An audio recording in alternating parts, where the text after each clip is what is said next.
Assalamualaikum warahmatullahi wabarakatuh. Perkenalkan, nama saya Abdul Karim. NIM 171011163100001 dari angkatan 2017, kelas A2, program studi Pendidikan Bahasa dan Sastra Indonesia. Baiklah, pada kali ini saya akan membahas tentang tentang gangguan berbahasa. Nah, apa itu gangguan berbahasa? Pengertian gangguan berbahasa: manusia yang normal, fungsi otak dan alat bicaranya tentu dapat berbahasa dengan baik. Namun, mereka yang memiliki kelainan fungsi otak dan alat bicaranya tentu mempunyai kesulitan dalam berbahasa, baik produktif maupun reseptif. Jadi, kemampuan berbahasanya terganggu. Gangguan berbahasa ini secara garis besar dapat dibagi dua. Pertama, gangguan akibat faktor medis, dan kedua akibat faktor lingkungan sosial. Yang dimaksud dengan faktor medis adalah gangguan baik akibat kelainan fungsi otak maupun akibat kelainan alat-alat bicara. Sedangkan yang dimaksud dengan faktor lingkungan sosial adalah lingkungan kehidupan yang tidak alamiah manusia, seperti tersisih atau terisolasi dari lingkungan kehidupan masyarakat manusia yang sewajarnya. Secara medis, menurut Siddhartha tahun 1948, gangguan berbahasa itu dapat dibedakan atas 3 golongan. Yang pertama, gangguan berbicara. Yang kedua, gangguan berbahasa. Yang ketiga, gangguan berpikir. Ketiga gangguan itu masih dapat diatasi kalau penderita gangguan itu mempunyai daya dengar normal bila tidak tentu menjadi sukar atau tidak sukar. Baik, selanjutnya adalah gangguan berbicara. Berbicara merupakan aktivitas motorik yang mengandung modalitas psikis. Oleh karena itu, gangguan berbicara ini dapat dikelompokkan ke dalam 2 kategori. Pertama, gangguan mekanisme berbicara yang berimplikasi pada gangguan organik. Dan kedua, gangguan berbicara psikogenik. Nah, selanjutnya ada gangguan mekanisme berbicara. Mekanisme berbicara adalah suatu proses produksi ucapan atau perkataan oleh kegiatan terpadu dari pita suara, lidah, otot-otot yang membentuk rongga mulut serta kerongkongan dan paru-paru. Maka gangguan berbicara akibat kelainan pada paru-paru atau pulmonal, pada pita suara atau laringal, pada lidah atau lingual, dan pada rongga mulut dan kerongkongan atau yang disebut resonanta. Nah, seperti itu. Habis itu ada gangguan akibat faktor pulmonal. Yang kedua ada gangguan akibat faktor laringal, gangguan akibat faktor lingual tadi, gangguan faktor resonansi. Nah, gangguan akibat multifaktoral selanjutnya itu adalah gangguan akibat multifaktoral. Akibat gangguan multifaktorial atau berbagai faktor bisa menyebabkan terjadinya berbagai gangguan berbicara. Antara lain adalah sebagai berikut. Berbicaranya serampangan. Nah, berbicara serampangan ini atau sembrono adalah berbicara dengan cepat sekali, dengan artikulasi yang rusak ditambah dengan menelan sejumlah suku kata, sehingga apa yang diucapkan sukar dipahami. Dalam kehidupan sehari-hari, kasus ini memang jarang dijumpai, tapi dalam praktek kedokteran sering ditemui. Umpamanya kalimat "kemarin pagi saya sudah beberapa kali ke sini." Ucapkan dengan cepat menjadi "kemari sedada beralih ke sini." Ya, seperti itu. Pengucapannya karena dia cepat, jadi agak tidak jelas seperti itu. Berbicara serampangan ini karena kerusakan di sebelum atau bisa juga terjadi sehabis terkena kelumpuhan ringan sebelah badan. Nah, berbicara selanjutnya adalah berbicara propulsif. Gangguan berbicara propulsif biasanya terdapat pada para penderita penyakit Parkinson atau kerusakan pada otak yang menyebabkan otot menjadi gemetar, kaku, dan lemah. Para penderita penyakit ini biasanya bermasalah dalam melakukan gerakan-gerakan. Mereka sukar sekali untuk memulai suatu gerakan, namun bila tidak bergerak maka ia dapat terus-menerus tanpa henti. Gerak yang laju terus itu dibuat populasi pada waktu berbicara. Ciri khasnya itu akan tampak pula. Artikulasi sangat terganggu, elastisitas otot lidah otot wajah, dan pita suara sebagian besar lenyap. Nah, suaranya mula-mula tersendat-sendat, kemudian terus-menerus, dan akhirnya tersendat-sendat kembali. Oleh karena itu, cara berbicara seperti ini disebut propulsif. Selanjutnya ada berbicara mutis atau mutisme. Penderita gangguan mutisme ini tidak berbicara sama sekali. Sebagian dari mereka mungkin masih dapat dianggap bisu. Nah, memang sengaja tidak mau berbicara. Jadi orang yang berbicara mutis ini adalah orang yang tidak mau berbicara seperti itu. Mutisme ini sebenarnya bukan hanya tidak dapat berkomunikasi secara verbal saja, tetapi juga tidak dapat berkomunikasi secara visual maupun isyarat, seperti gerak-gerik dan sebagainya. Nah, di sini ada pasien golongan pasien yang terdapat pada yang ini adalah pasien golongan pertama, yaitu alat artikulasinya rusak atau mengalami kelainan sedangkan alat pendengarannya normal. Kalau fungsi hemisfer otak yang dominannya normal masih akan dapat berkomunikasi, hanya tentunya jika diajak bertutur dia akan menjawab atau bertanya dalam bahasa isyarat atau dalam bahasa tulis jika dia sudah belajar menulis, misalnya seperti itu. Nah, ada lagi pasien golongan kedua yang bisu dan tuli. Karena alat artikulasi dan alat pendengarannya rusak, kalau fungsi hemisfer otak yang dominannya normal masih akan dapat berkomunikasi dengan bahasa isyarat atau dengan bahasa membaca bibir seperti itu. Untuk dapat berkomunikasi itu tentunya mereka memerlukan pendidikan dan pelatihan khusus yang memakan banyak waktu seperti itu.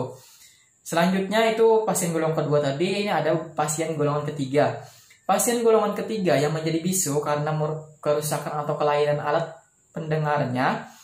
Kalau fungsi hemisfer otak yang dominannya normal masih tidak bisa mendengar suara ujaran bahasa itu, pelatihan dilakukan dengan cara dia disuruh memperhatikan, memegang, dan merasakan gerak mulut pelatih bicaranya. Ini pun tentu memerlukan waktu yang cukup lama. Nah, ketiga golongan di atas adalah kasus kebisuan yang tidak berkaitan dengan fungsi otak. Hanya barangkali perkembangan fungsi otak itu yang terganggu seperti itu. Nah, selanjutnya ada yang kita bahas adalah gangguan psikogenik. Gangguan berbicara psikogenik ini sebenarnya tidak bisa disebutkan sebagai suatu gangguan berbicara. Mungkin lebih tepat disebut sebagai variasi cara berbicara yang normal. Gangguan berbicara psikogenik ini antara lain sebagai berikut. Nah, yang pertama adalah berbicara manja. Disebut berbicara manja karena ada kesan anak orang yang melakukannya meminta perhatian untuk dimanja. Umpamanya, anak-anak yang baru terjatuh atau terluka dari kecelakaan. Terdengar adanya perubahan cara berbicaranya. Misalnya seperti ini. Ada fonem S-nya itu dilafalkan sebagai bunyi C. Sehingga kalimat saya sakit jadi tidak suka makan. Sudah saja ya, seperti itu misalnya. Itu contoh kalimatnya. Akan diucapkan dengan kata manja seperti ini. Saya sakit jadi tidak suka makan, udah saja ya, seperti itu. Nah, dengan berbicara demikian, dia mengungkapkan keinginannya untuk dimanja, seperti itu. Gejala seperti ini kita dapati juga pada orang tua pikun atau orang di panti jompo, seperti itu, biasanya wanita kebanyakan. Gejala ini memberikan kesan bahwa struktur bahasa memiliki substrat cerebral. Namun bagaimana struktur organisasinya belum diketahui dengan jelas. Nah, masih dalam penelitian seperti itu.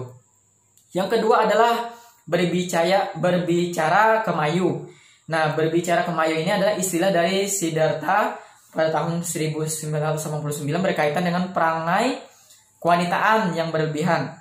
Jika seorang pria bersifat atau bertingkah laku kemayu, jelas sekali gambaran yang dimaksud oleh istilah tersebut.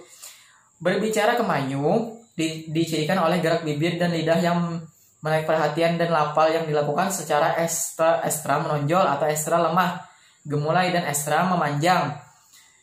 Nah, meskipun berbicara seperti ini bukan suatu gangguan ekspresi bahasa, tetapi dapat dipandang sebagai sindrom fonologik yang mengungkapkan gangguan identitas kelamin, terutama jika yang dilanda adalah kaum pria, seperti itu.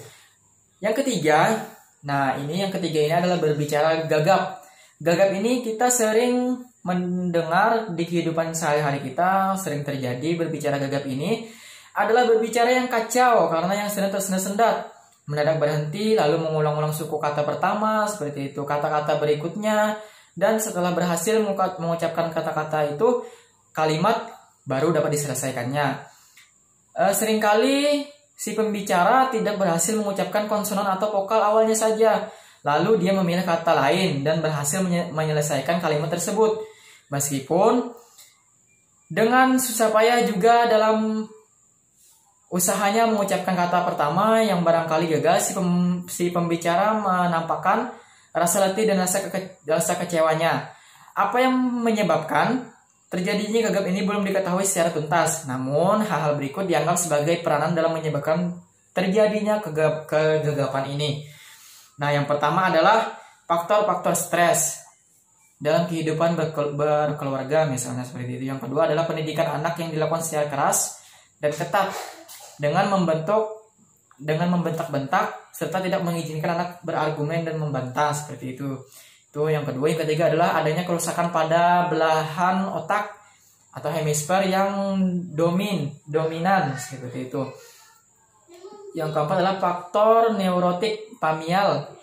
Nah, dulu ada anggapan bahwa gagap terjadi karena adanya pemaksaan yang menggunakan tangan kanan pada anak-anak yang kidal. Nah, namun kini anggapan tersebut tidak dapat dipertahankan. Menurut SIDE tahun 1989, kegagapan adalah disfasia yang ringan dan lebih banyak pada golongan remaja daripada golongan dewasa. Nah, itu yang keempat adalah berbicara latah-latah. Nah, itu latah-latah ini kadang kita bisa juga terjadi di kehidupan sehari-hari. Jadi latah ini sering disamakan dengan ekolala. Ekolala itu yaitu perbuatan membio atau menirukan apa yang dikatakan orang lain. Tetapi sebenarnya latah adalah suatu sindrom yang terdiri atas curah verbal repetitif yang bersifat jorok. Koprolala itu bahasa lainnya koprolala, dan gangguan lokomotorik yang dapat dipancing. Koprolala pada latah ini berorientasi pada kelamin laki-laki. Yang sering dihinggapi penyakit latah adalah orang perempuan berumur 40 tahun ke atas. Awal mula timbulnya latah ini menurut mereka yang terserang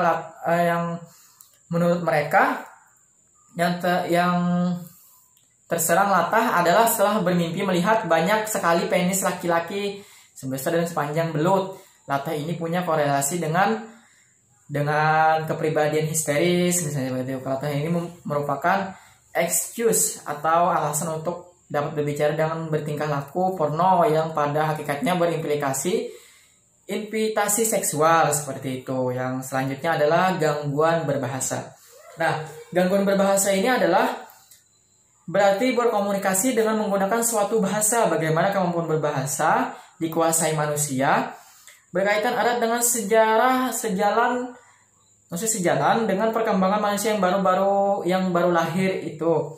Misalnya anak-anak yang lahir dengan alat artikulasi dan auditori yang normal akan dapat mendengar kata-kata dengan telinga dengan baik dan juga akan dapat menirukan kata-kata itu. Nah, baiklah. Selanjutnya ini adalah di sini ada mengambil contoh berbicara gagap yang udah saya jelaskan tadi. Berbicara gagap itu seperti ini, misalnya kata saya mau makan. Saya mau memakan. Nah, seperti itu contoh yang gagap itu. Dalam kehidupan sehari-hari kebanyakan orang-orang mengulang kata awalnya itu, huruf awalnya itu, misalnya saya itu tadi, misalnya seperti itu. Nah, lalu bagaimana cara mengatasi dan mengobatinya? Yang pertama adalah mengidentifikasi penyebabnya. Jadi penyebabnya itu diidentifikasi meskipun terkadang sulit menentukan penyebab pastinya. Tapi dengan mengidentifikasi pola yang mendasari bisa membantu seseorang mengatasi gangguan ini. Untuk mengatasinya cobalah berlatih artikulasi kita saat sedang bersendiri dengan menggunakan bantuan cermin misalnya, atau dengan bantuan kamera depan HP misalnya, seperti itu. Yang kedua adalah berbicara pelan-pelan. Nah, teknik ini adalah salah satu metode yang dipraktekkan untuk menghentikan gagap. dengan berbicara pelan-pelan akan membantu seorang membentuk kata-kata dalam pikirannya sehingga bisa mengurangi stres dan dapat mengucapkan kata dengan benar. Seperti itu. Jika praktek ini sering dilakukan, maka lama-kelamaan frekuensi gagap akan semakin menurun dan bisa berbicara lebih lancar dan cepat seperti berbicara biasanya. Nah, yang ketiga adalah menyanyikan kata-kata. Kata-katanya itu dinyanyikan meskipun belum ada alasan yang bisa diidentifikasi. Kebanyakan orang yang gagap tidak menghadapi masalah tersebut saat sedang bernyanyi. Karenanya metode bernyanyi bisa digunakan untuk membantu menghentikan gagap. Cobalah untuk berbicara dengan cara menyanyi, menambahkan beberapa irama pidato, kemungkinan orang untuk berkonsentrasi dan menjaga kata-kata yang akan diucapkannya. Nah, selanjutnya adalah bernapas dalam-dalam. Cara pemicu gagap adalah stres. Maka bernapas dalam-dalam bisa membantu mengurangi stres. Latihan pernapasan bisa membantu menenangkan dan mengurangi tekanan. Serta pernapasan yang benar dapat memberi waktu jeda antara kata-kata. Nah, selanjutnya adalah ini yang kelima, membaca dengan suara yang keras. Nah, jadi kita perlu juga membaca dengan suara yang keras. Latihan membaca dengan suara keras saat sedang sendiri bisa membantu mengatasi gagap. Latihan ini secara tidak sadar dapat memberikan seseorang waktu untuk berkonsentrasi pada pengucapannya. Seperti itu. Latihan ini juga memberikan nilai tambahan dengan membantu meningkatkan kosakata sehingga memberikan kemampuan untuk mengganti kata-kata yang sulit menjadi lebih sederhana. Nah, itu untuk yang membaca dengan suara yang keras tadi. Selanjutnya adalah yang keenam, adalah itu berpikir positif. Pemikiran ini merupakan salah satu hal yang penting karena dengan berpikiran positif bisa memberikan keberanian dalam mengatasi kesulitan berbicara dan membantu mencapai tujuan. Seperti itu. Hal ini yang penting untuk diingat adalah banyak orang yang bisa bebas dari masalah gagap. Nah, itu yang berpikir positif, selalu berpikir positif. Nah, yang terakhir adalah yang ketujuh, yaitu datangi terapis jika tak mampu mengatasi sendiri.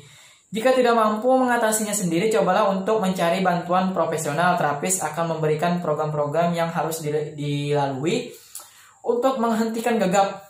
Berusaha untuk menghentikan gagap bukanlah satu hal yang bisa sukses dalam waktu satu malam saja, karena dibutuhkan kesabaran dan konsisten untuk melihat peningkatan atau kemajuan yang ada. Nah, baiklah, itulah tadi penjelasan tentang gangguan berbahasa. Jadi terima kasih. Wassalamualaikum warahmatullahi wabarakatuh.